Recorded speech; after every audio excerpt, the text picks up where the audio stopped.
আসসালামু আলাইকুম, daily sports আপডেটে আপনাকে স্বাগত। ভারতের বিপক্ষে বাংলাদেশের লজ্জাজনক হার। টি-20 বিশ্বকাপের সুপার 8-এ বাংলাদেশকে হারালো ভারত। প্রথমে ব্যাট করে 196 রান করে ভারত অর্ধশতক করেন হার্দিক পান্ডিয়া। সেই রান তাড়া করতে পারেনি বাংলাদেশ।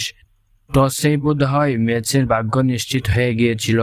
টস জিতে প্রথমে বল করার সিদ্ধান্ত নেন বাংলাদেশ অধিনায়ক নাজমুল হোসেন শান্ত। তিনি বলেন 150-160 রানের মধ্যে ভারতকে আটকানোর চেষ্টা করবেন।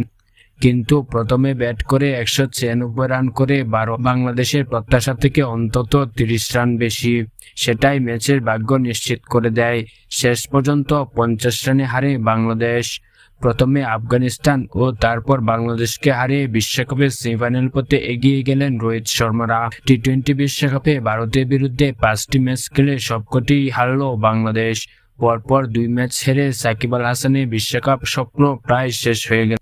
খেলার খবরে এই ছিল আমাদের হাতে থাকা সর্বশেষ আপডেট। পরবর্তী আপডেট পেতে আমাদের চ্যানেলটিকে সাবস্ক্রাইব করুন।